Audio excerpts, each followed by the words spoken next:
Employment, वो चीज़ की कमी क्यों आ रही है यहाँ पर? तो क्या कभी मैम ऐसा हुआ है कि जैसे आप घर पर हैं, ब्रजेश पाठक जी के साथ हैं और आपका कुछ मन किया हो तो उन्होंने आपको बना कर दिया हो या फिर आपकी कोई हेल्प की हो? महापौर के इलेक्शन भी आ रहे हैं, तो क्या ऐसा पॉसिबल होगा कि जनता आपको प्रत्याशी के रूप में देखेगी महापौर के?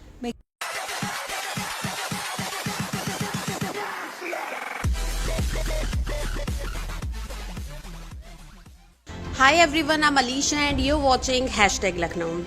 आज हम एक ऐसी महिला से मिलने आए हैं जो कि महिलाओं के लिए प्रेरणा का स्रोत बन गई हैं और उनकी लोकप्रियता महिलाओं में हद से ज़्यादा बढ़ चुकी है। जी हाँ, हम बात कर रहे हैं उत्तर प्रदेश की समाज सेविका और माननीय श्री ब्रजेश पाठक जी की धर्मपत्नी श्रीमती नम्रता पाठक जी। उनसे मिलकर बहुत सारी बात करेंगे, उनके बारे में जानेंगे। तो ज़्यादा देर न करते हुए आइए चल के उनसे खास बातचीत करते हैं। नमस्ते ma'am, welcome to #Lucknow. Ma'am, सबसे पहले हम आपके समाज सेविका के बारे में जानेंगे क्योंकि आप जो है उत्तर प्रदेश में इतना ज़्यादा समाज सेविका का काम कर रही हैं और महिलाओं के लिए सबसे ज़्यादा आगे रहती हैं। तो आप किस तरीके से महिलाओं की मदद करती हैं? पहले तो बहुत बहुत आप लोगों को बधाई हो, नमस्कार हो।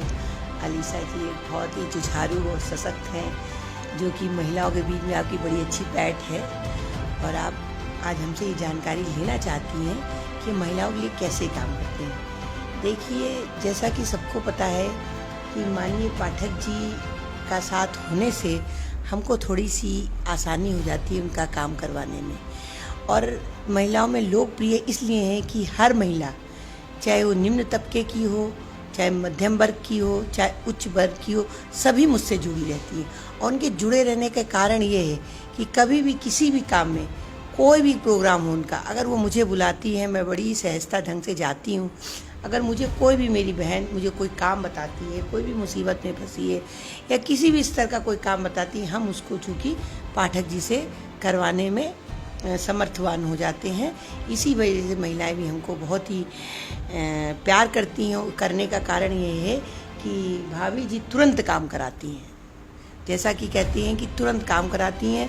और जिन लोगों का काम रह जाता है, जो नहीं होने वाला होता है, तो मैं कोशिश करती हूँ कि मैं इसको कैसे करा पाऊँ।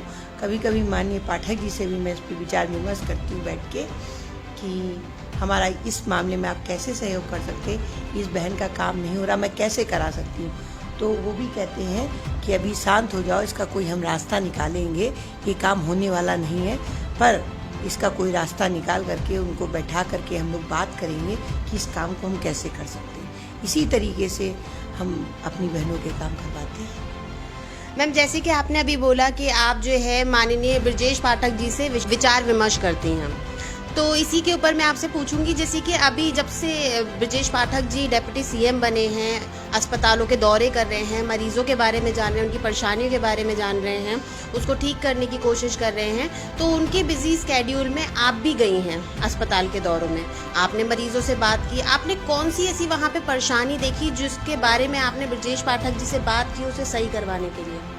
देखिए, अब आपने देखा होगा कि जब से माननीय जी उप मुख्यमंत्री बने हैं, समय का अभाव हो गया है, तो हम लोगों का विचार विमर्श कम हो पाता है। मगर चूंकि माननीय पाठक जी ने हमसे कह रखा है कि कोई भी मरीज हमको फ़ोन करे या मिलने आए, तो उन्होंने एक अपना ऑफिस बना रखा है 9 नंबर आवास पे, जहाँ पर उनके कार्य करने वाले कार्यरत हैं और उनके माध्यम से मैं उन्हें बुलाती हूँ। मैं कहती हूँ कि ऐसा काम, ये मरीज को तुरंत एडमिट कराना है, इसका तुरंत इलाज कराना, तो ऐसे करके वो लोग तुरंत करवाते हैं। उन्होंने कहा है मुझसे, पाठक जी ने, मुझसे पूछने की ज़रूरत नहीं है, तत्काल कोई भी मरीज का फ़ोन आ जाए, कोई दरवाजे पे आ जाए, कहीं से भी सुन लो, उसको प्राथमिक ढंग से उसको उपचार देना है। इसके लिए उन्होंने खुद मुझे परमिशन दे रखी है कि मुझसे बात करने की ज़रूरत नहीं है। आपके पास हमारे PS लोग हैं, आपके पास एक डॉक्टर्स का स्टाफ है, उससे आप बात करके तुरंत, चाहे कोई भी अस्पताल हो, कहीं भी उत्तर प्रदेश का, आप एडमिट करा सकती हैं। इसलिए मैं उसमें सक्षम होती हूँ और मैं उस काम को कराती हूँ। कमियाँ कुछ नहीं होती हैं। कमियाँ कभी कभी ये होती हैं, जैसे कि बहुत से मरीज़ कहते हैं तुरंत PGI जाना, तुरंत PGI में आप समझिए, अगर एक दिन में आप हमारा फाइल उठा करके देखिए, अगर हम 100 लोगों को भी एडमिट कराते हैं, कभी कभी बेड का अभाव होता है कि उनको बोलते हैं डायरेक्टर साहब कि सर बेड नहीं है, आज आप एडमिट करा दीजिए, कल मैं बेड दे दूंगा, पर मैं इलाज जरूर शुरू कर दूंगा। इस तरीके से हम सबकी मदद कर देते हैं। एक चीज़ और आपको बताना चाहती थी जो बीच में नहीं बता पाए, कि माननीय प्रधानमंत्री जी ने, माननीय योगी जी ने, हमारे मुख्यमंत्री जी ने ये सुविधा भी दे रखी है कि किसी भी मरीज को अगर मुख्यमंत्री कोष से पैसों की ज़रूरत होती है, उसको भी हम लोग अपने माननीय पाठक जी लेटर पैड पे लिख करके अगर भेजते हैं कि इस मरीज को तत्काल इतने पैसे की ज़रूरत है, तो वो मुख्यमंत्री कोष से वो पैसा इलाज के लिए भी जाता है। और आप समझ लीजिए हम लोग कम से कम 1 लाख लोगों के इलाज के लिए माननीय मुख्यमंत्री जी से पैसा दिला चुके हैं, जो डॉक्टर उनका इलाज कर रहे हैं। अब मदद की बात आई है और हमने देखा ही है यहाँ पर कि महिलाओं में आपकी लोकप्रियता कुछ ज़्यादा ही बढ़ती जा रही है, और कहीं ना कहीं महिलाएं और जनता चाहती है कि वो किसी ना किसी पद पर आपको देखें।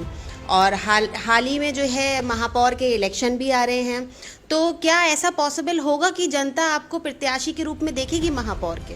देखिए, हम आपको बता दें कि हमको राजनीति करवाने का शौक है, करने का नहीं है। क्यों? क्योंकि उसका विशेष कारण ये है कि हमारा जो व्यवस्था है, जैसे कि माननीय पाठक जी हैं, वो 24 घंटे ही राजनीति में व्यस्त होने के कारण, चूँकि मुझे घर भी देखना है, उनका कैंट विधानसभा भी देखना है, और लखनऊ में सारी महिलाएं, सारी बहनें मुझे बहुत लाइक करती हैं, हर कार्यक्रम में बुलाती हैं, वो भी देखना है। तो अभी तक तो मुझे राजनीति करने का कोई मैंने विचार नहीं किया है। और रही बात, अब आप समझ लीजिए राजनीति भी समय की होती है, संजोग की होती है, भाग्य की होती है।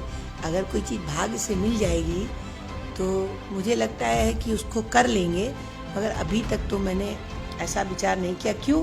क्योंकि हम अपने आप को असक्षम मानते ही नहीं, असमर्थमान मानते ही नहीं। हर काम तो हम करवा लेते हैं अपनी बहनों के लिए, तभी तो लोग मुझे मानते हैं। देखिए, काम करने वाले लोगों को ही पसंद किया जाता है। अगर आपने छोटा सा काम बताया कि नहीं, आप जो भी कह के नमता जी, भाभी जी, दी, जो भी कह के आप हमको संबोधित करिए, मेरा काम करवा दीजिए, होने वाला होगा तो हम आपका बिना किसी पद के काम कर देंगे। हम समर्थवान लोगों के बीच में हैं, तो मुझे लगता है कि अभी मैंने राजनीति का कुछ नहीं सोचा, जब होगा तब देखा जाएगा। बाकी हम कार्य कर रहे हैं और करते रहेंगे, निरंतर करते रहेंगे। तो आप हमेशा समाज सेवा में रहेंगी, और ब्रजेश पाठक जी का सपोर्ट तो आपके साथ है ही है, और साथ में उनका सहयोग भी करेंगे। अब ये तो हमारी राजनीति की और आपकी समाज सेविका की बात हो गई। थोड़ा सा हम कुछ पर्सनल लेवल से आपसे बात करना चाहेंगे। जब से आपकी शादी हुई है ब्रजेश पाठक जी से, तब से वो कोई ना कोई पद संभाल ही रहे हैं, और उसमें वो बहुत ज़्यादा बिजी रहते हैं, जनता के लिए सेवा में तत्पर रहते हैं। उसमें कभी ऐसा हुआ है कि मैम आपने या आपके बच्चों ने कभी कहा हो ब्रजेश पाठक जी से कि हमारे लिए भी टाइम दीजिए, हमारे लिए भी टाइम निकालिए, आप इतना बिजी रहते हैं? पहले तो हम आप लोगों को जानकारी दे दें माननीय पाठक जी के बारे में। वो जितने सोशल हैं, जितने राजनीतिक हैं, उतने पारिवारिक हैं। सुबह 8:30 बजे उनका जनता दरबार लग जाता है। आप लोगों ने देखा होगा, कभी आए होंगे, कितनी भीड़, भारी भीड़ में रहते हैं। फिर भी कोई व्यक्ति ये नहीं कह पाता कि हमसे मिलेंगे, कोई व्यक्ति ये नहीं कह पाता मेरा एप्लीकेशन नहीं लिया है, कोई व्यक्ति ये नहीं कह पाता तुरंत मेरे लिए फ़ोन नहीं किया कि काम नहीं किया।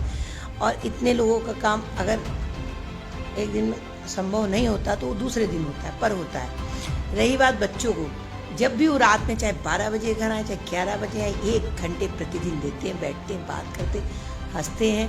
और रही बात मेरी, कहीं भी अगर ले जाना उनको उचित लगता है कि मेरे साथ जाना है, इनको किसी पारिवारिक माहौल में जाना है या बहुत सारी शादियां हैं उसमें जाना है, तो हमको साथ लेके जाते हैं कि हम लोग मतलब साथ।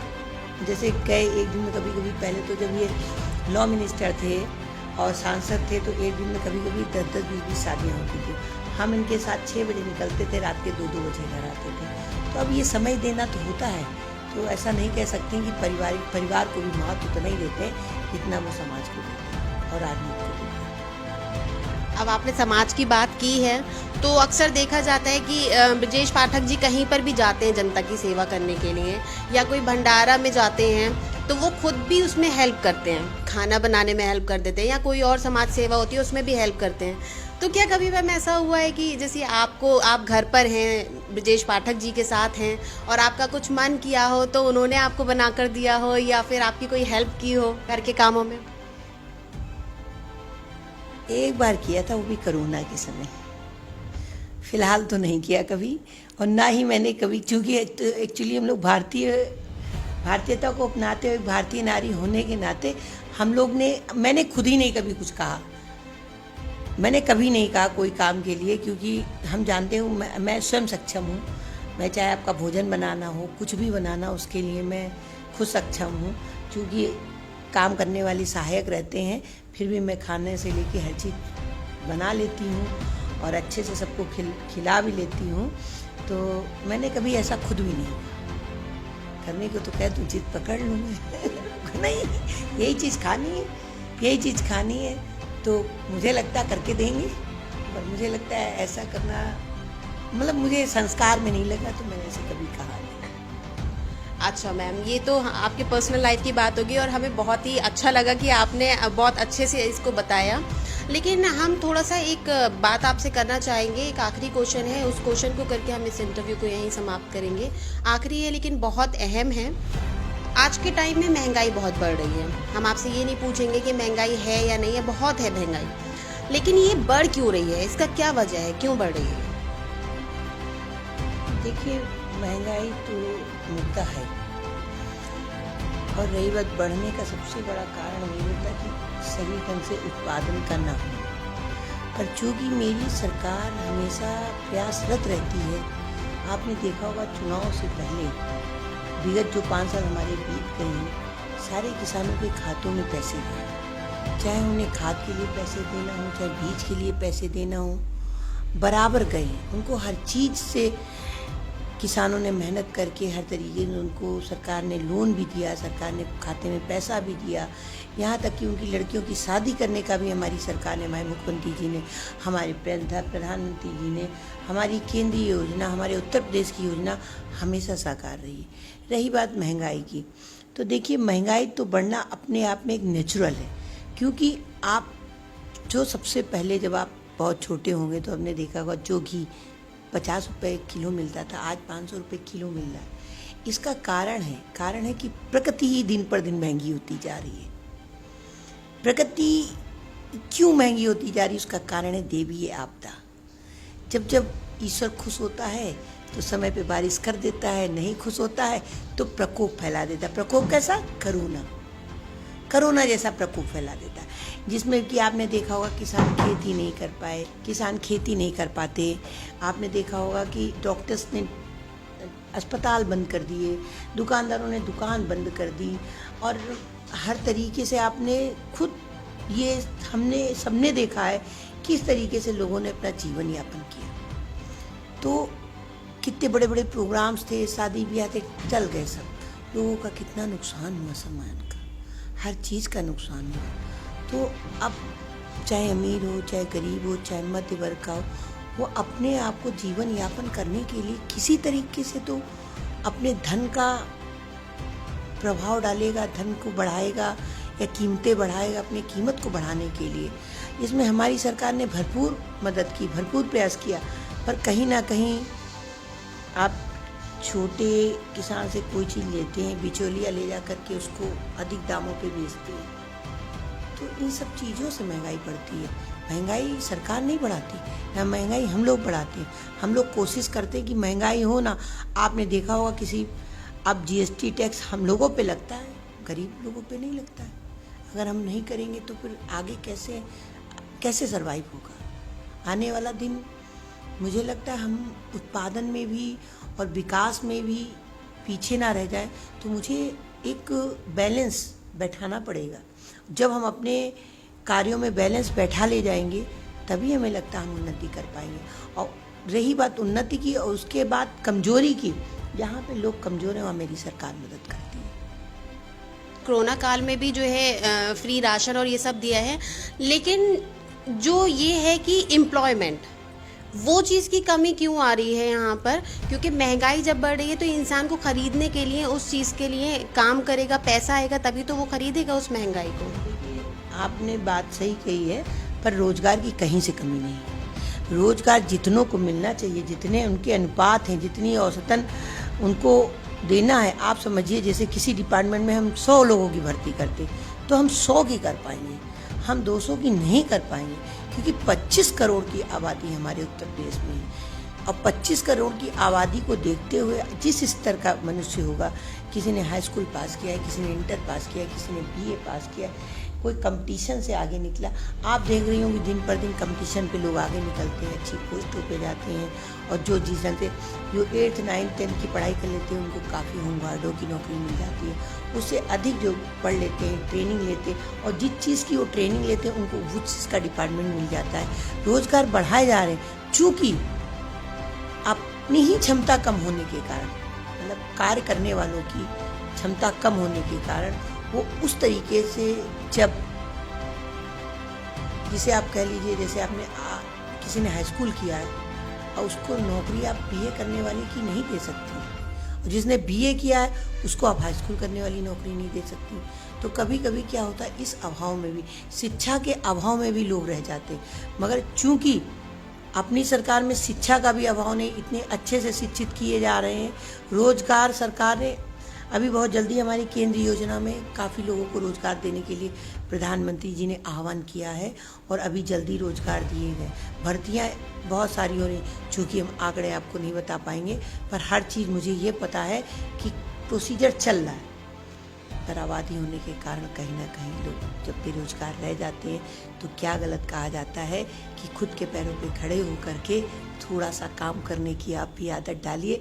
आपने देखा होगा भारत देश में कुछ लोग अपने स्वाभिमान के कारण काम नहीं करते, और हम सबसे कहते हैं कोई काम छोटा बड़ा नहीं होता, आप करिए। तो आपने बहुत घरों में देखा होगा, गाँव में चली जाइए, बूढ़ी माँ रोटी बना रही होगी, बेटा चरपाई पे बैठा होगा या लेटा होगा, पर जा नहीं सकता खेत में, पिता जाएगा। जवान लड़के घर में बैठे रहते हैं, अपनी तौहीन समझते हैं खेती करने में, तौहीन समझते हैं काम करने में, क्योंकि वो ज़्यादा पढ़े लिखे नहीं होते। मगर तब भी उनको अपनी कि काम करेंगे तो बहुत बढ़िया करेंगे। तो मुझे लगता कोई भी काम छोटा मोटा नहीं होता है, छोटा बड़ा नहीं होता है। हर भारतीयवासी को चाहिए कि अगर हमको अपने रोजगार पाना है तो स्वयं से हमें रोजगार अर्जन करने की काबिलियत चाहिए, चाहे हम बहुत छोटे से ही क्यों न शुरू करें। और लोग कर लेंगे तो मुझे लगता है बेरोजगारी खत्म हो जाएगी, आत्मनिर्भर बन जाएंगे। मैम, आपसे बात करके बहुत अच्छा लगा, और आपने #लखनऊ को अपना कीमती वक्त दिया, उसके लिए आपका बहुत बहुत शुक्रिया मैम। चलिए, बहुत बहुत धन्यवाद।